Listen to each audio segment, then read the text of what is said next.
Ndugu zanguni, tuko katika tukio la ndoa. Tukio la ndoa ndio msingi wa maisha. Ndoa ndio msingi wa maisha ya dini yetu ya Kiislamu. Ndio utakuta Mwenyezi Mungu ameipa inaya kubwa kabisa. Katika aya ile tunayoisoma siku zote, wa min ayatihi an khalaqa lakum min anfusikum azwaja. Aya hii Mwenyezi Mungu anathibitisha kwamba katika ndoa ndio kuna kila kitu. Kwani ameijalia hii ndoa, lakini kwa wale wenye kufikiria kwamba ni jambo mtu akikaa akifikiria ndoa tu, basi ni alama ya kujua kwamba Mwenyezi Mungu yupo. Ni jambo kubwa sana. Ndio wanachuoni wakatuambia azawaju arrabitatu almuqaddasa, azawaju rabitatu almuqaddasa alqaima ala almawaddati warahma, kama qala Allah subhanahu wa ta'ala waja'ala bainakum mawaddatan wa rahma inna fi dhalika la ayatin liqaumin yatafakkarun. Ndoa Mwenyezi Mungu ameifanya ndio mfungamano ambao unaomtengeneza mtu na mtu. Mwanamume na mwanamke wanatengenezwa na mfungamano wa ndoa, mfungamano ambao yeye Mwenyezi Mungu ndio ambaye anapitisha katika ndoa ile mawaddatan wa rahma, mapenzi na mapenzi ya kupituka mpaka. Yeye ndio mwenye kufungamanisha vitu kama vile. Lakini hivi Mwenyezi Mungu anasema hii ni kwa wale wenye kukaa na kutafakari. Hebu tufikirie tu kadaran, lau kama Mwenyezi Mungu asingeumba wanawake tukawa wanaume watupu, hii dunia ingekuwaje? Au asingeumba wanawake tukawa wanaume watupu tu, au wanawake wakawa wanawake watupu, ingekuwaje? Lakini tabarakallahu ahsanul khaliqin, ameumba. Ndio anasema subhanalladhi khalaqal azwaja kullaha. Mwenyezi Mungu anasema yeye ametakasika, ambaye ameumba vitu vyote, ameumba wanaume na wanawake. Mimma tumbitul ardh, katika vinavyootwa katika mimea hii kuna mwanamume na mwanamke. Subhanalladhi khalaqal azwaja kullaha mimma tumbitul ardh wa min anfusihim, na katika nafsi zetu vile vile. Mtu anaweza kusema nafsi zetu, labda hapa Mwenyezi Mungu anakusudia kuna wanaume na wanawake.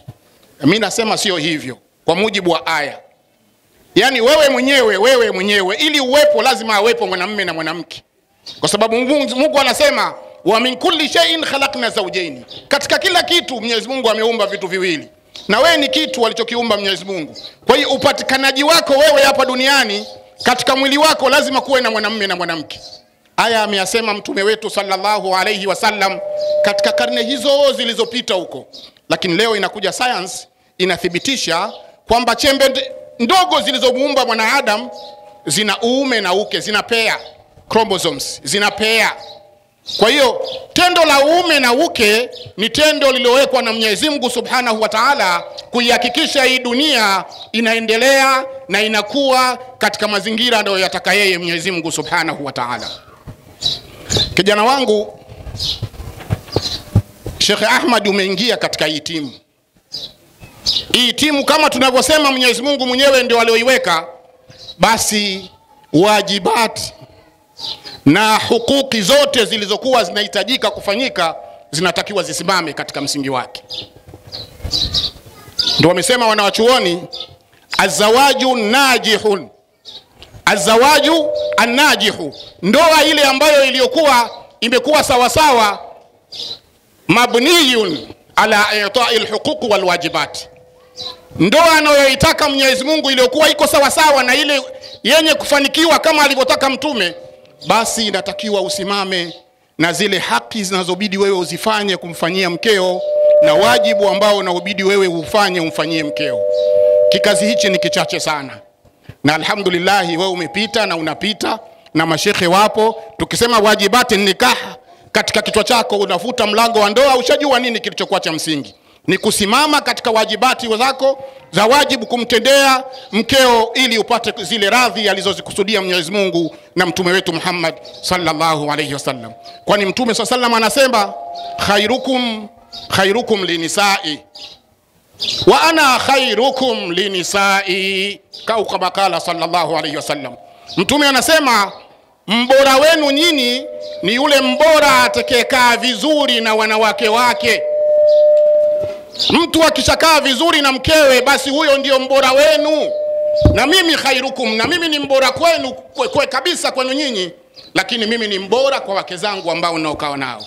Kwa hiyo ukaishi naye na mwanamke huyu kwa usalama na amani, kama Qur'ani yako ulivyoiweka ndani ya kifua, na yeye umlelee. Mtume anasema rifqan bil qawarir, rifqan bil qawarir. Mwenyezi Mungu amefananisha mwanamke sawasawa na chupa, sawasawa na kigae. Kwa hiyo ukiweke vizuri, ukihengehenge kile, ukibembeleze, ukiweke katika mazingira mazuri, kama utenzi ulivyowasikia vijana walivyokuambia, ili uweze kuzipata hizo radhi za Mwenyezi Mungu Subhanahu wa Ta'ala zinazopatikana katika tukio hili adhim. Tukio la ndoa ni tukio adhim ambalo Mwenyezi Mungu anaadhimishwa na anaonekana ukubwa wake Subhanahu wa Ta'ala. Baada ya kusema haya, sidhani kama kutakuwa na mengi sana ya kusema, japokuwa yako mengi ya kusema, lakini muda nao vile vile huu sio wakati wa kusema sana. Watu wanaweza wakakuacha yuko hapa, fikra zikawa ziko mbali. Ili ni tendo la kutiliwa umuhimu, ni tendo muhimu kuliko tendo muhimu lolote. Kwa sisi tuliokuwa wa zamani, tuangalie mtume anasema khairukum linisai.